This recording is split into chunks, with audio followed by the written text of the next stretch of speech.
Thank you very much. Bismillahirrahmanirrahim. Assalamu alaikum. And I'm very grateful that you have all turned up. I hope so, all of and you who were invited. I just want to briefly explain a bit about IMRA, but you will be hearing a lot of talks. IMRA was set up, as Samina explained, that we wanted to give back something to Pakistan. The medical education in Pakistan is very cheap, and when we come here and then we train ourselves to become whatever we want to become, we then think we should be going back, or if we are not going back, how could we repay back in Pakistan? As an ENT consultant, the best thing I could do was to transfer technology in my own field. So we are going to present to you our work today, and quite a lot of the work is very unique, and I would like to say that we have been supported by Manchester crowd, UK crowd, as we have done charity events in the past. Though we couldn't do any event before Ramadan, but we decided to do it now, and we are hoping that people will support us as before. And the program lined up is after my talk, we are going to give you a break. And hopefully, after 10-15 minutes, when you have had something in your stomach, we should be able to start the talks. So I would like to thank you once again for making your time on a Friday evening. And I know it's a long bank holiday weekend next week and week after, but still you have made an effort that's very commendable. And hopefully you will enjoy the evening. And if you have any queries or questions, you can personally ask me or one of my trustees, and that is all I need to say at this moment. Thank you. Welcome, everybody. So, I am a consultant ENT surgeon. I work in Birmingham, and I've been involved in this charity for the last, I think, 10-15 years. So, my role is primarily as a organizer, supporter, fundraiser, and I'm a trustee, and I look after the charity works and really work alongside Dr. Haroon, and it's a great pleasure and honor to be here and representing IMRA. IMRA is truly a multinational organization, and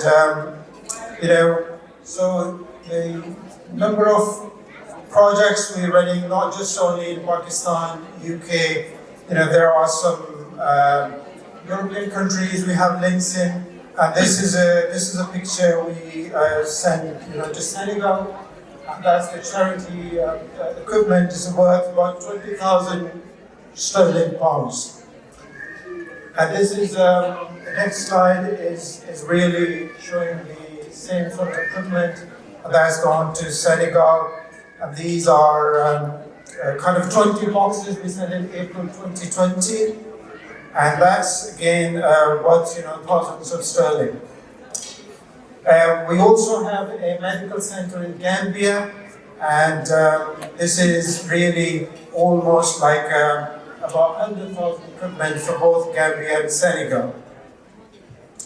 The next slide I will show some medical equipment. This is a video from Senegal.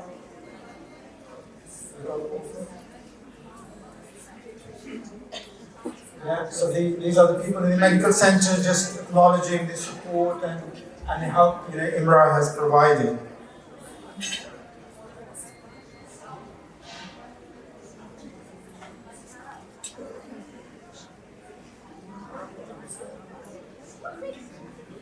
Okay, this is again showing some medical equipment to the medical center. So this is a equipment which is used in the complex ear surgery. So that's really a few microscopes, and each microscope cost about £20,000. And this was donated by one of the medical agencies here, DP Medical. This is really one of the key equipment to do any ear operation, not just cochlear implants, but all the infections in the ear and drilling bones. So approximately one microscope cost about £30,000. And these were transported to the Pakistan in Karachi and Mirpur Khas. And this is really used by not only our surgeons going over there, but also the local surgeon. So alongside with the medical equipment, we have also focused on medical education. So we have a number of education events in Birmingham, London, Manchester.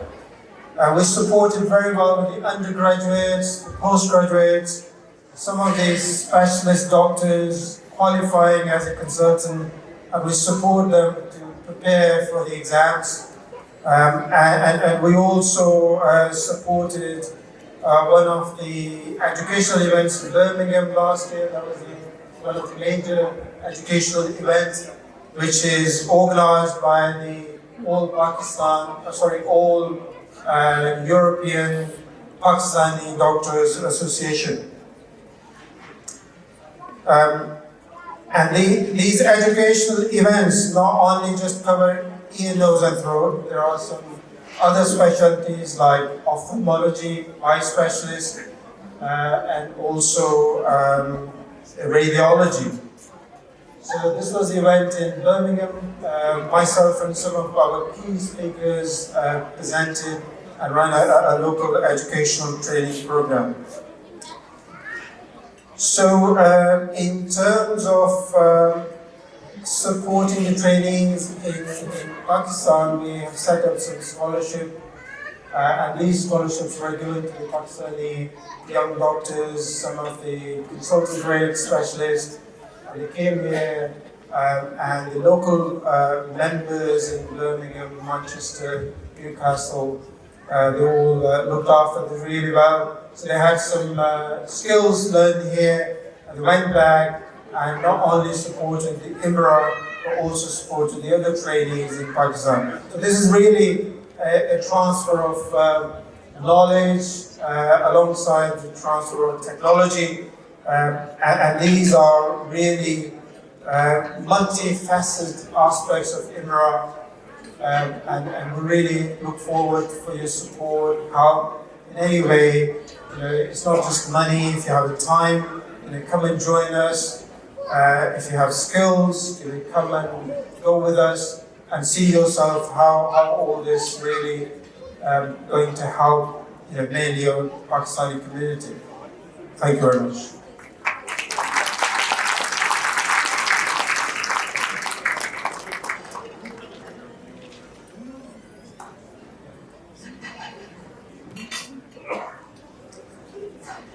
Thank you, friends. I am Shaukat Malik, ENT and headache surgeon from Pakistan and President IMRA Pakistan chapter.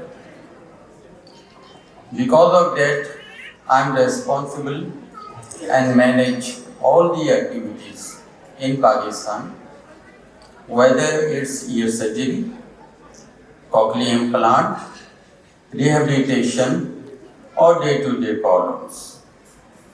I manage all those. Because of this, I have to face some issues, some stresses, which Dr. Haroon has to face to make these charity projects viable and worthwhile. As I am working on ground, I am well acquainted to the issues which arise on a regular basis, whether it's from bureaucracy, whether from tax authorities or from banking, and we amicably solve them in a nice way. Today I will show you some of the projects which we undertook just before COVID and just after COVID. Go back, please.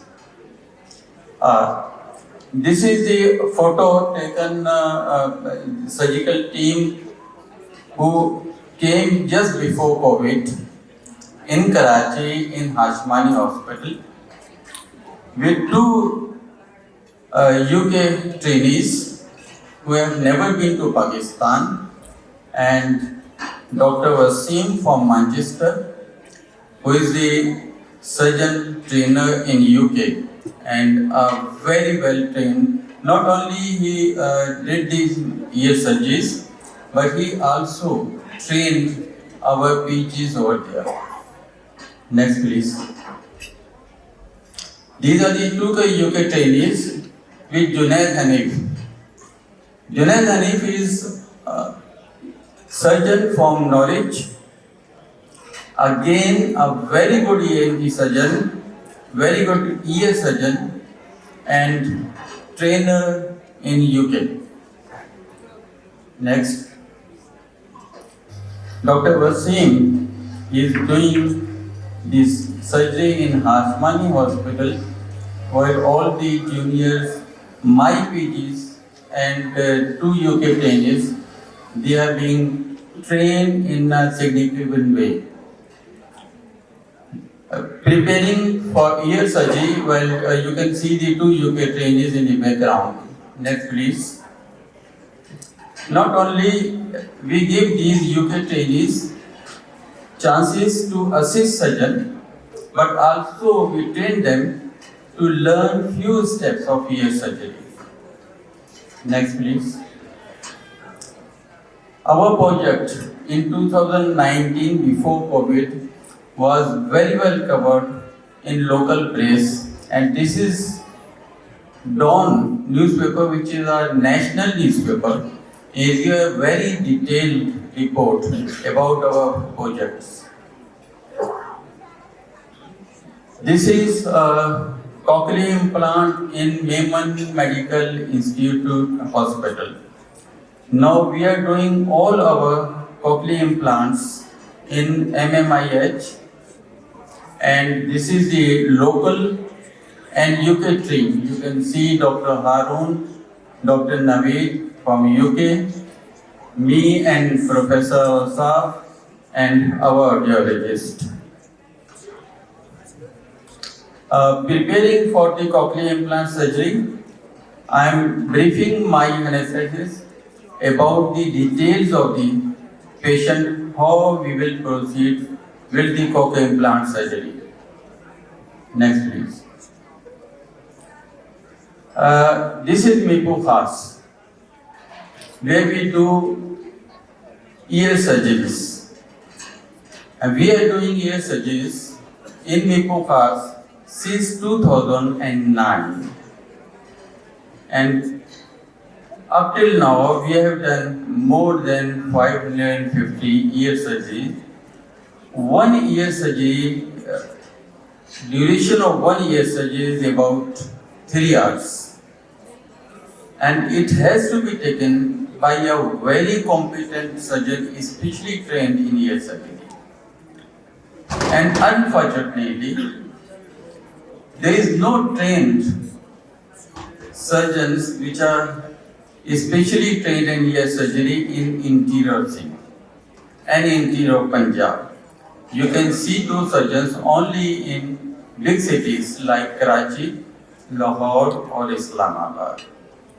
So we have chosen Mipu Khas because of that reason, because in interior Sindh we could cater our services for the poor person who cannot come to the big cities like Karachi. Because each surgery in Karachi, Lahore or Islamabad, it cost about 2 to 3 lakhs rupees. That is around 1500 pounds, which a common poor man cannot afford. And a man from interior Sindh cannot afford going to Karachi and doing this surgery. So we have chosen Mipu Khas, from where we can cater all the poor communities across the Sindh. And this is our residence where we reside during our camps. It belongs to a philanthropist and landlord, Sabri Brothers, and it's called Junaid House. It's a huge guest house with 5-star facilities, very nice decorated rooms, lavish breakfast and dinner, a lot of servants to look after you, and guards and transport. So it's great facility and it's a great service which Sabri is offering to IMRA. Next please. Dr. Nabil, he is an anaesthetist from Leicester. This is first time he came to Pakistan. He spent all the week with us in Mepokhas. Not only he give anesthesia to all our patients, majority of the patients, but also taught the local anesthetists and the paramedics. He's a great personality. He joined IMRA about 7 years ago. Next please. Professor Asaf is a ENT surgeon from Karachi. He is performing ear surgery in Mepokhas. Next please. In the center, Mr. Janjua, another great ENT surgeon from UK. He is a regular contributor to Mepokhas. He loved to do surgeries only in Mepokhas. He never comes to Karachi and he never misses any opportunity to go to Mepokhas and operate. He loved that place. He not only do surgeries but also teaches the younger ENT surgeon and the PGs over there. Next please. You can imagine a poor patient who cannot even think going to Karachi for surgery. How can she or her parents can afford the cost of the surgery? To put a smile on her face is only you people. You are the people who are putting a smile on the faces of these poor people. And I expect a lot of from you tonight and in future, because it's you people who can put a sweet smile on the mother's face whose child has been implanted Cochlear, or whose child has been operated upon for ear surgery for discharging ear. I love you. Thank you very much.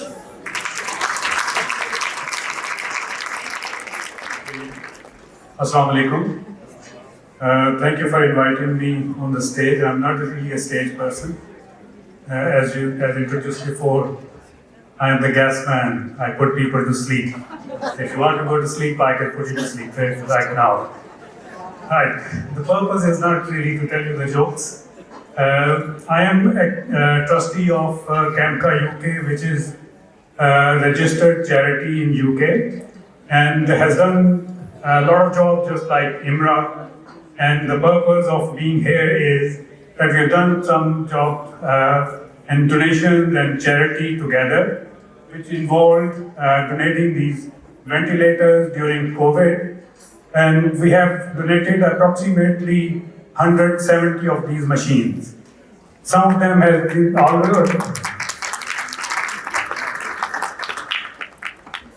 some of them have already been used in Mayo Hospital, Lahore General, and as far as in Skardu, and while others are waiting to be distributed. And I must say, initially when we started sending them, it was difficult to get them cleared through customs and all that. and that was only possible with the help of Haroon Saab.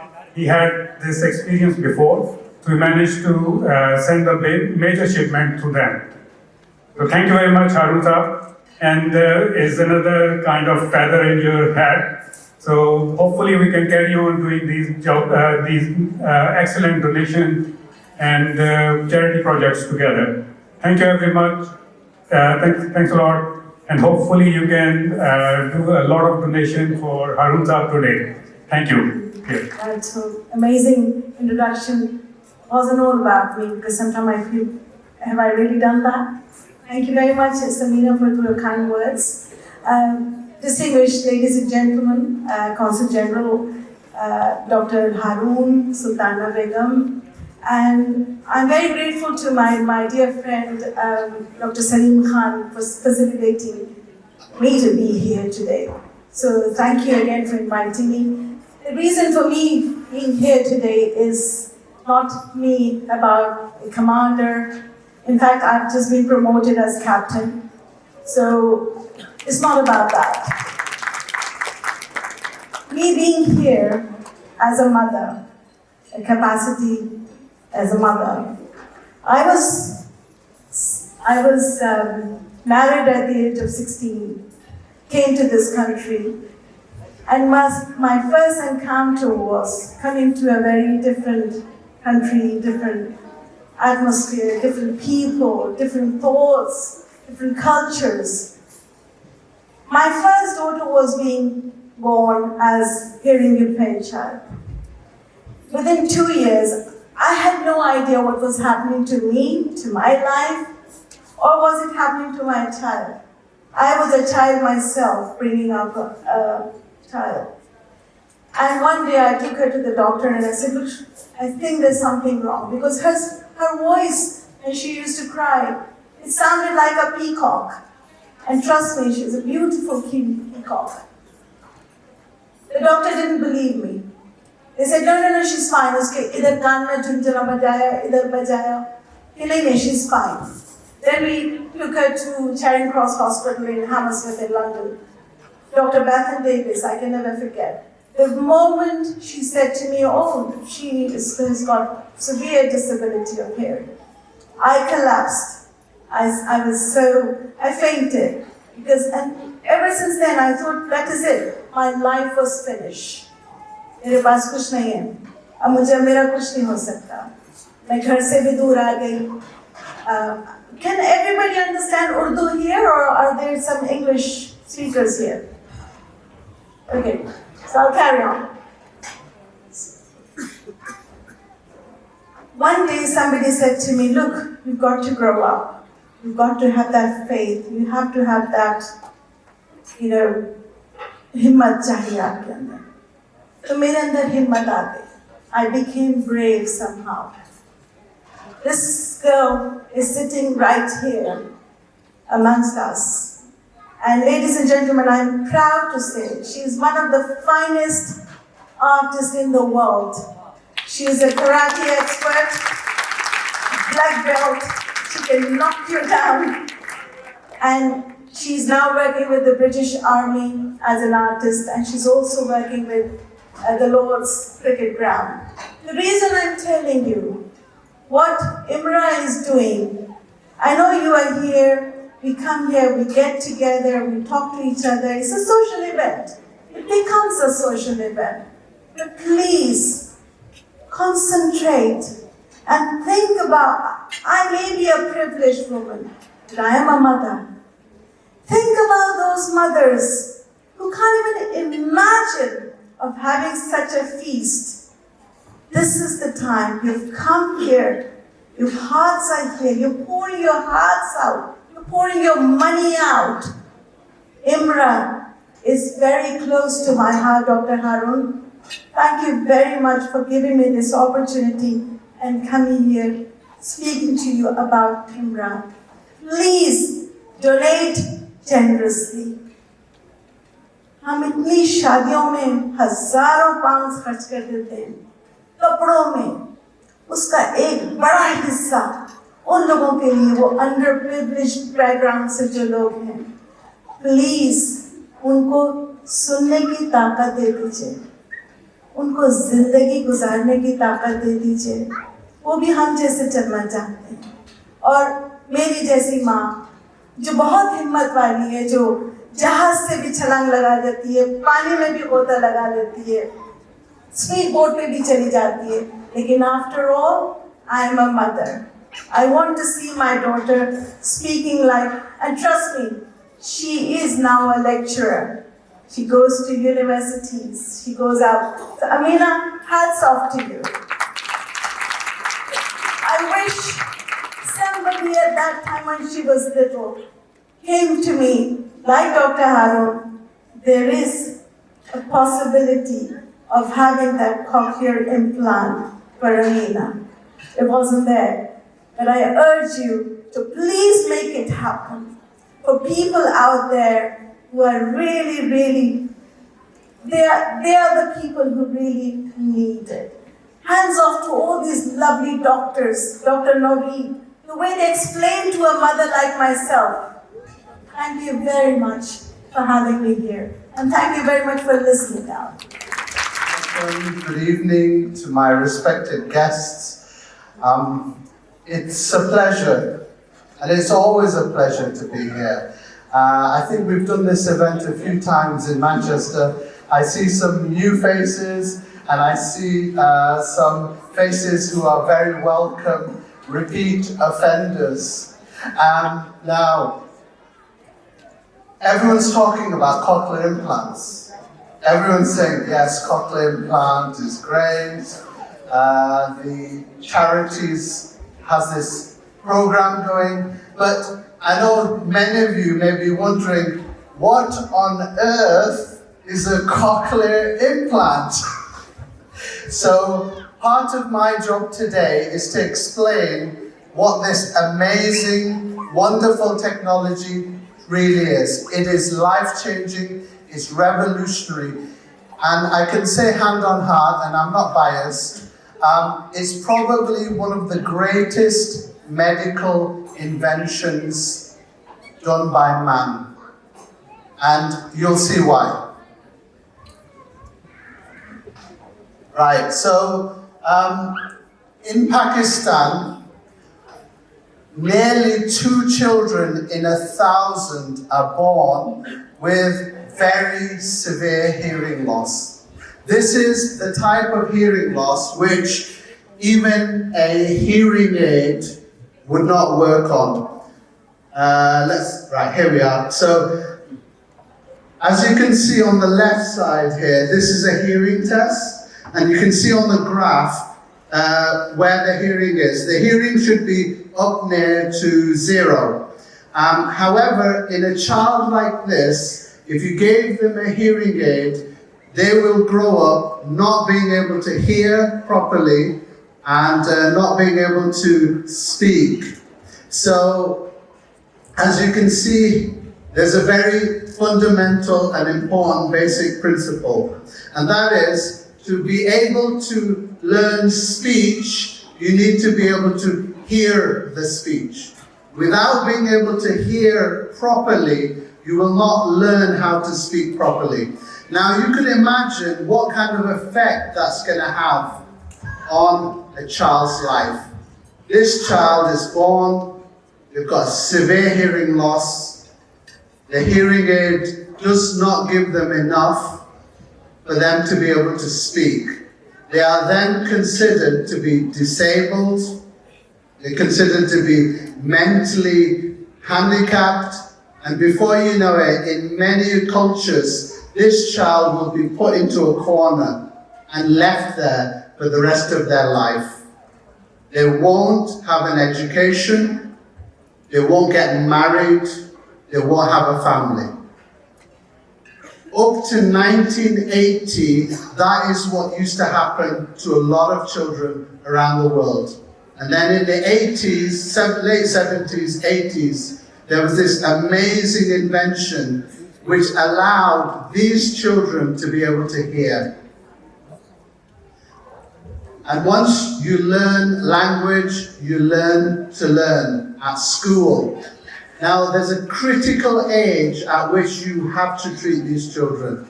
If a child is born deaf and cannot hear speech, before the age of 5, you can do something about it.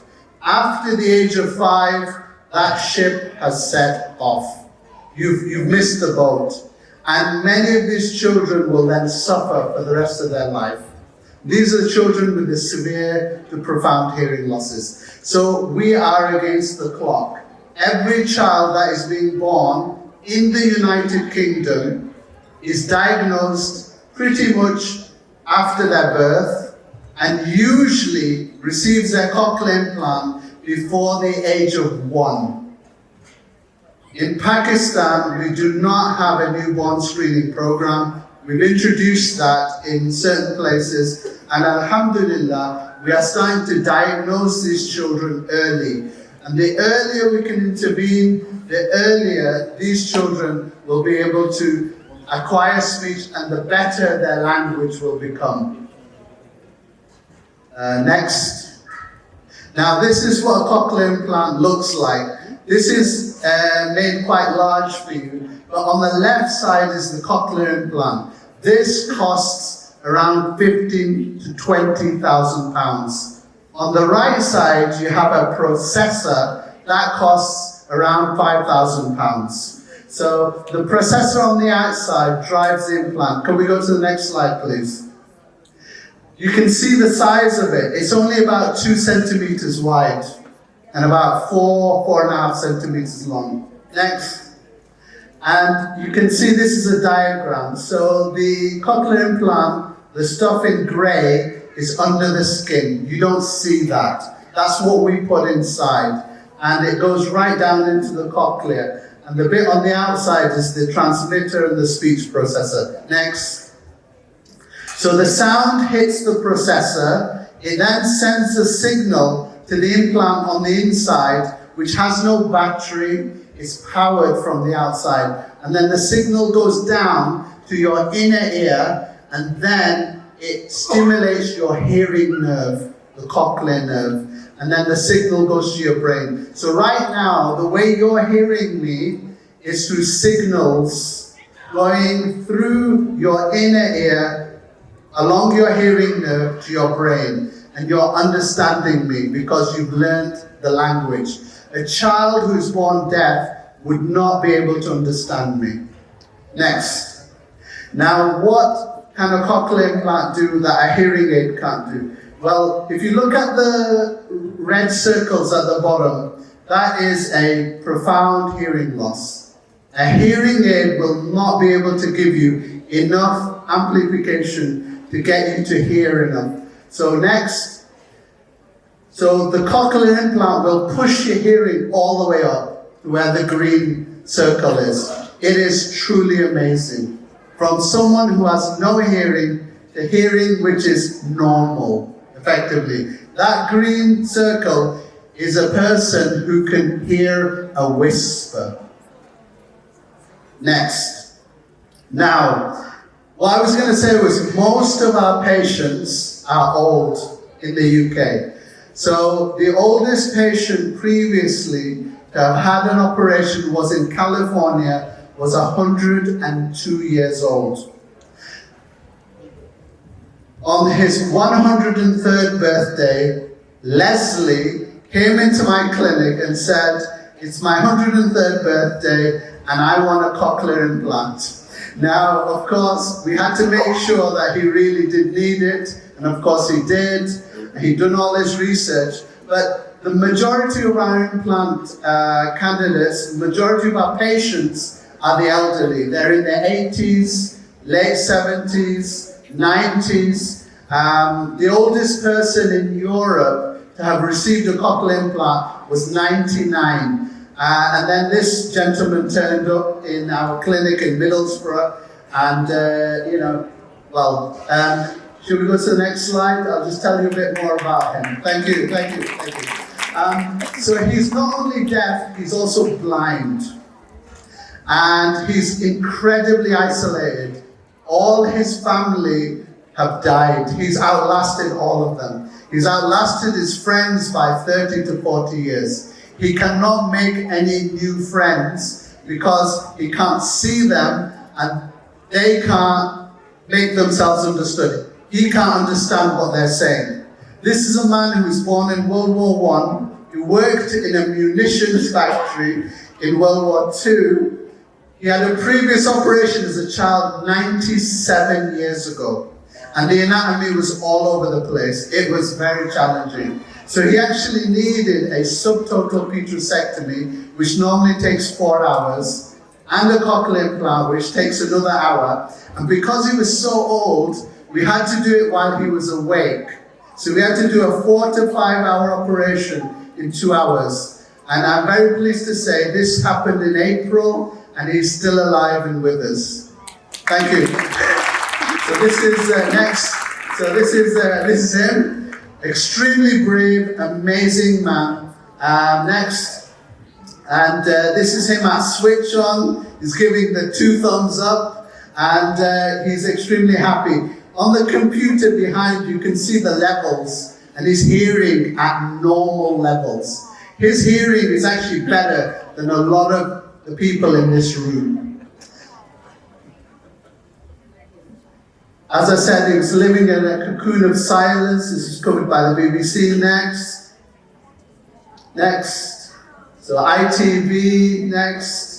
Sun, Telegraph, yeah, the Mirror, all of them. So as you can see, it really hit the world headlines. It was in France, everywhere. But the key thing I wanted to say was, you are never too old to have an implant. And this is a health message for all of our older, respected people in the room. Get your hearing tested, and you're never too old to have this operation. Right, next. We're focusing on children. Why? Because the older people have already learned to speak, but the children have not. And that's why it's so crucial that we get these implants into these children. In England, these children are offered bilateral, right and left ear implants, as I said, for very much up to the age of 1 and higher. However, in developing countries like Pakistan, they are not offered any such treatment. Next. This is just a zoomed in, you can see there's an implant on both sides. It's an X-ray. Next. Now, originally in 2012, when Dr. Haroon, mashallah, you look just as young as then, 9 years ago, Dr. Haroon contacted me, and he said to me, he said, Noweed, we didn't really know each other, and he rang me when I was in Australia, and I was doing some specialist training on cochlear implants. And he rang me out of the blue, and he said, Noweed, do you do cochlear implants? I said, yes, I'm doing those. And then he goes, right, I want you to start or help us set up our cochlear implant program. And I said, yeah, sure, where's that? And he said, in Pakistan. And I was like, okay. And then I said, but where in Pakistan? And he said, in Karachi. And I went, no way. I mean, that is just, back in 2012, wasn't it, 2013, I think 135 doctors had been kidnapped or killed just in 1 year. And when he approached me, I thought, he's gone a bit crazy here. He wants me to go all the way to Karachi, which at that point was one of the murder capitals in the world, and he wants me to set up a cochlear implant program. So the first issue was to do with security, and I just thought to myself, oh gosh. And I still remember you had to go to my dad's house and you had to persuade him to let me go to Karachi. Now, but he had an ace card up his sleeve. I happened to be married to someone from Karachi, and he knew I had to go and see my in-laws. So that's how it worked. Anyway, next. So to set up a cochlear implant program is unbelievably difficult. Even in the United Kingdom, a first world country, there were only 3 to 7 programs up to the late 90s. We have only now got up to 20 hospitals where these implants are done. 20 out of 450 to 500 hospitals. It is extremely difficult to set up a cochlear implant program. If he'd said to me, yeah, I want you to do some normal ear surgery, I would be like, yeah, no problem. But when he said cochlear implantation, I honestly thought it would be impossible. Next. Why? Because of the 4S challenge. It used to have 5S. First one, security. But the 4S challenge, the first one is each implant is £15,000 or 20,000. I mean, it's difficult to get £10 out of people to pay for cataract surgery. And here we want to put a device that's £15,000 per patient. The next thing is you need a very specialist surgeon who can do this operation. There's not many, even in the UK, less than 30, 40 surgeons who could do this operation. You need very specialist equipment and you need a specialist team to make that implant work. Next. So that was the first bit. It's extremely expensive. And I honestly thought it would be next to impossible to put in more than 2-3 implants, and then we'd run out of donors and funding, etc., etc. Next. The other thing is, next is the cost of the program. So a microscope today is about £100,000. We've got a more advanced one in our hospital, which costs £350,000. Now, which country in the world can afford this type of stuff? Only first world countries. So it's no fault of Pakistan that they've not got a cochlear implant program. It is extremely difficult, extremely difficult. You need a surgeon who's trained for 19 years to put these implants in. And it costs £5 million to do that. Next. The surgery itself is very difficult. Now, what I'm showing you here is a mastoid. Now, top to bottom, that is only 2 centimeters. That's 2 centimeters. That's where you're operating. And this is with a microscope view. You have to drill past the facial nerve and in front of the facial nerve. You get it wrong by even 0.5 millimeter, and the person will be paralyzed for the rest of their life. Next. Then you've got to find a gap behind the ear canal. Next. That's the gap you've got to find, but still you can't see where you need to put the implant. Next. Finally, you've got to drill right past, close to the facial nerve to see the opening where you need to go. Now that opening there is 1 millimeter. It's 1 millimeter in size. Yeah, next. Tell about the drill. Speed. Yes, and the drill that you're using is 75,000 RPM. You're using a 75,000 RPM to drill a 2 millimeter gap to get down to a 1 millimeter hole, which is on a curve, and you need to put the implant through that curve, and the implant is flexible like spaghetti. So that's why it's a challenging operation, not for the faint-hearted. Luckily, I love to take risks, but luckily not with the patients. Okay, next. So this is, if you're a bit queasy, you don't need to watch this, but this is basically an implant being put in. So that's less than a 1 millimeter hole, and that's me putting a cochlear implant in there. Below you've got the facial nerve, above you've got the bones of hearing, and that's the opening into the cochlea. Next. And that's what it looks like on an x-ray. Your cochlea is truly beautiful. It's like a seashell, and that's it curled up inside the seashell. This patient will be able to hear, and they'll be able to hear better than you. Next.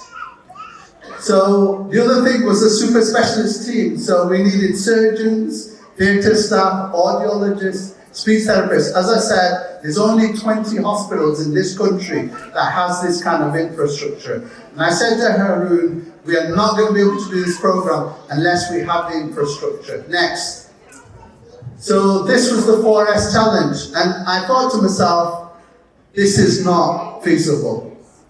But then, next. I looked at my own children, and I thought, if it was my children, and there was a surgeon somewhere in the world who could have treated my children, who then turned around and said, this isn't feasible, how would I feel? Possible that we would raise enough money to even put in more than a handful of implants. 9 years later, we were on to our 100th implant. And that was thanks firstly to God, and secondly to all the people He sent like you to support this program. And really, I think you all deserve a round of applause. Give yourself a round of applause. This would not have been possible without your support. 100 implants, 15 to 20,000 pounds each. Absolutely amazing. Next.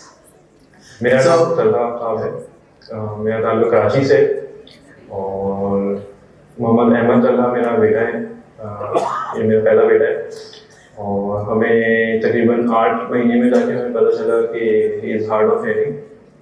तो हमें खैर समझ नहीं आ रहा था हम क्या करें। खैर मेरे एक अंकल हैं यूके के अंदर, वो डॉक्टर हैं पीट्स के, उनसे बात हुई तो उनके एक दोस्त हैं डॉक्टर हारून, तो वो कुछ सोसाइटी वगैरह उन्होंने हमें बताया कि ऐसा वो सोसाइटी रन कर रहे हैं। तो खैर हमें तो बिल्कुल आइडिया नहीं था, हमने पहली दफ़ा ही नाम भी सुना था इमरा कुछ सोसाइटी का। खैर फिर हमने इसको रिसर्च किया और चीज़ें हमने देखी साथ में। फिर हमारी डॉक्टर हारून से बात हुई, तो डॉक्टर हारून से बात हुई तो हमें काफ़ी सेटिस्फेक्शन उनका लगा, मतलब जो अंदाज था बताने का और इंफॉर्मेशन देने का, तो वो काफ़ी अच्छा था। मतलब हमें सुकून मिला कि हाँ यार हमें शायद कोई सही चीज़ मिल रही है, यहाँ से इंफॉर्मेशन सही मिल रही है। फिर उन्होंने जो इन्फॉर्मेशन हमें दी, फिर उस हिसाब से हमने उसको लेके चले। मतलब शुरू में 5-6 महीने उसको हेयरिंग एड लगी, और हेयरिंग एड से उसका रिस्पॉन्स काफ़ी बेहतर था। तो हमारा मतलब उनसे यही सवाल होता था बार बार कि जब हेयरिंग एड से अच्छा रिस्पॉन्स आ रहा है तो फिर हम why do we go for cochlear implant. तो खैर उन्होंने फिर हमें बताया कि इतने अरसे में इसको इतनी चीज़ें आ जानी चाहिए थी, या इतने इसके बराबर आ जाना चाहिए था, इसकी स्पीड स्लो है हेयरिंग एड के हिसाब से। फिर हमने डिसाइड किया कि ठीक है, अगर हेयरिंग एड से इतना कोप अप नहीं कर पा रहा, हम चाह रहे थे कि हमारा बच्चा नॉर्मल बच्चों की तरह स्कूल जाए और नॉर्मल बच्चों की तरह लाइफ स्टाइल है, मतलब कोई स्पेशल नीड ना हो उसकी। तो फिर हमने उसको फाइनलाइज किया कि ठीक है हम कॉक्लियर इम्प्लांट की तरफ जाएंगे। तो बस आज हम यहाँ आए हुए अहमद का ऑपरेशन है।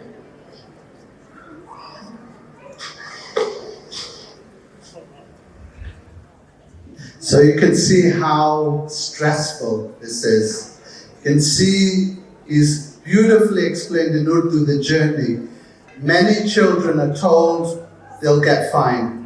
But while they're told they'll get fine, you lose the chance to give them that cochlear implant. You know, many children are brought to us at age 6, 7, 8, 9, 10, 15, 17, 21. And by that point, it's too late. And it's a real tragedy. Our aim in our program is to try and reach every single child, and every child for them to be treated for their hearing loss. It's difficult, but hopefully one day we will achieve that.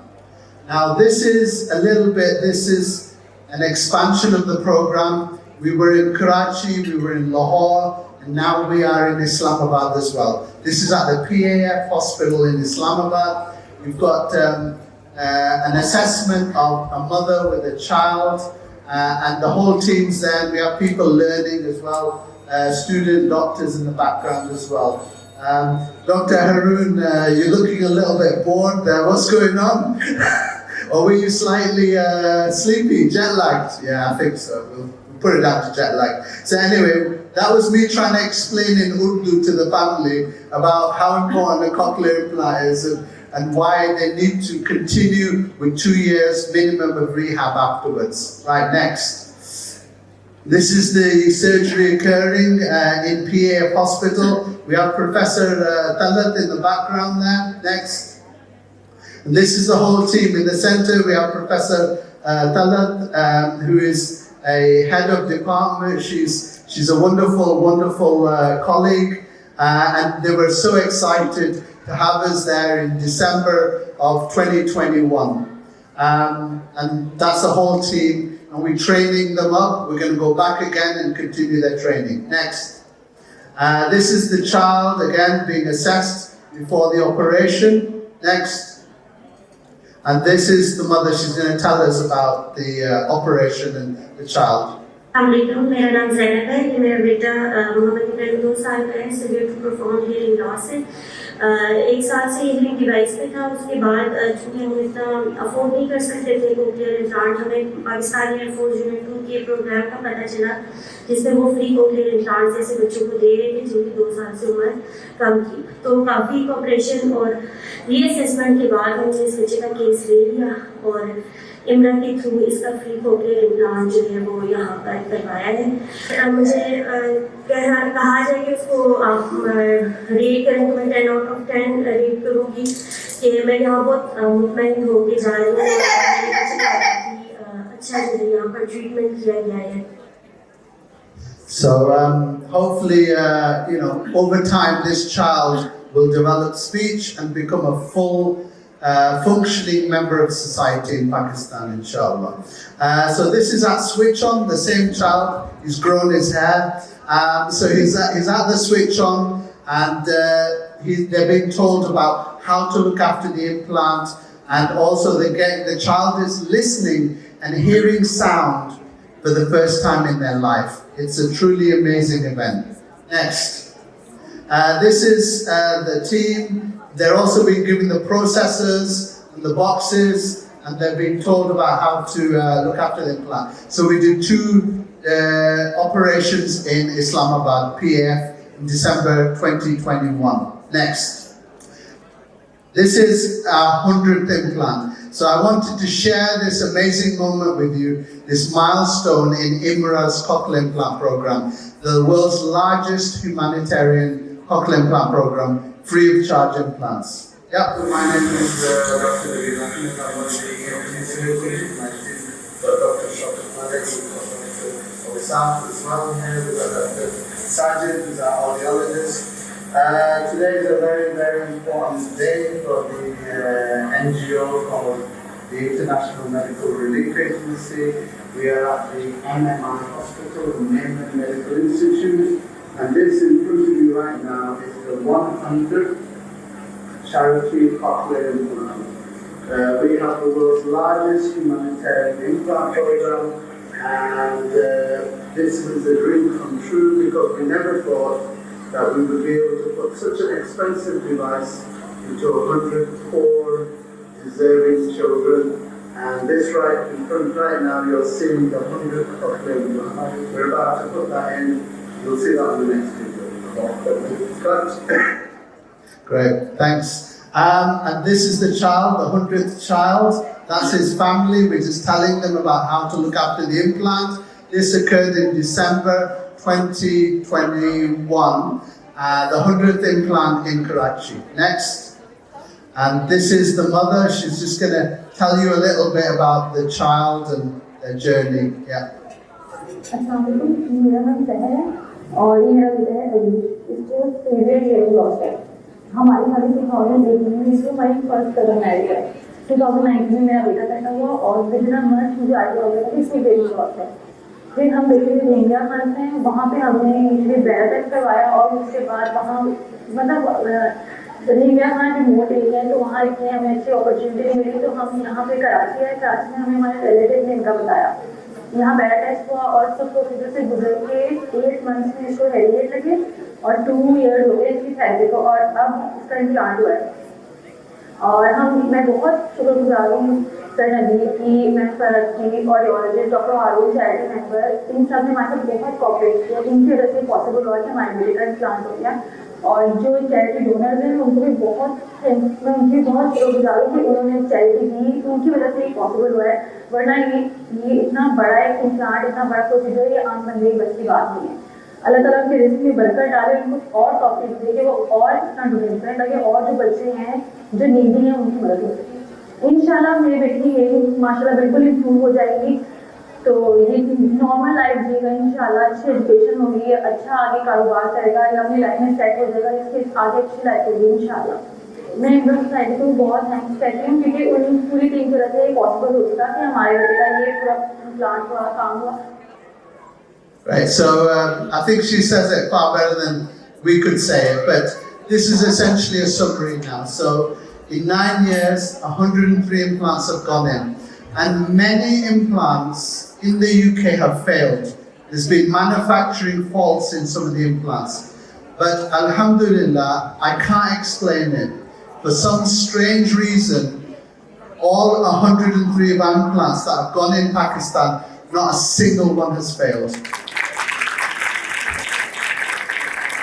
And that is nothing to do with us, that's someone's looking after us, someone's looking after us. Truly life-changing surgery. These children are now going to normal schools. They're not going to deaf schools, they're not being considered deaf, they are going to normal schools.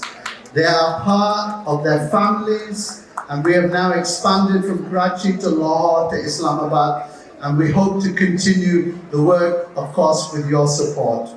Thank you very much. Any questions? Right, so there's a lot to cover, I know, but if there are questions, feel free to ask. Otherwise, you can always come up and ask any of us, inshallah. It's a great honor and privilege for me to be here tonight with all of you. I wasn't expecting to say anything, but I'm feeling very humbled to be asked to do so. I think as we all everybody that the maker and the leader of this mission, Dr. Haroon, his leadership, his commitment, his energy, his compassion, his kindness, his ability to connect with individuals and embrace the philosophy of change which impacts on lives, those lived and those past. You take for granted every good health and well-being. You don't expect to be ill or poorly. You don't expect to need treatment. But of course, we don't understand when that happens to us, who is going to help? Who is going to listen? Who is going to hear our voice? And who is going to respond to that call? Dr. Haroon and his team and the amazing speakers of this evening have done a tremendous job in motivating us and inspiring us to understand the complexity of life at its basic level. Human need and our ability to connect that human interaction will change lives for our humanity, compassion and kindness is something that we cannot underestimate. So I am really grateful to everybody who's been involved in the program, everybody who's delivering across the world the message. And in principle, I'm sure you will agree with me, the founder and the creator, the designer, who has co-produced with a team of people internationally and in the UK and across the world, how important it is to see a child, to hear a child, to appreciate and value parents who are in need and work and are worthy of us listening and adhering to their call through the lens and experience of Dr. Haroon and his amazing team. Can I thank you all for attending this evening. On behalf of all of those who are in civil service and who have roles as a dignitary, we appreciate and we validate everything that we have put in place. And on that note, thank you very much. Assalamu alaikum. Thank you very much for coming all the way, for supporting this great cause. I'm very thankful from all across UK. I will like to thank all the guests over here and also the chief guest, all the speakers who have done wonderful speeches who spoke for IMRA, and also the members of media who have been very, very kind, and they have interviewed several people to spread the word. I'm also thankful for the Sheridan staff, and they are providing wonderful service to all of us. And finally, yes, of course, I must include our volunteers who have been wonderful. They've been going through all the tables, working very hard. Really, thanks for them. And all the, of course, our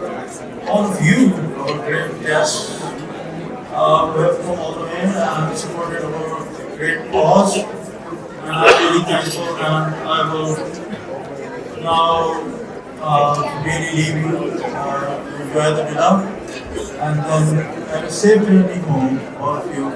Thank you very much. On that note, I'm going to conclude this program. So thank you very much for your participation, for your donations, for your pledges, and also to Dr. Haroon and IMRA. Keep up the good work, and I'm sure that success will definitely be there because all of them, they're supporting, they've supported tonight, and they will keep on supporting. So thank you very much. और मेरी तरफ से खुदा हाफिज, and enjoy your food.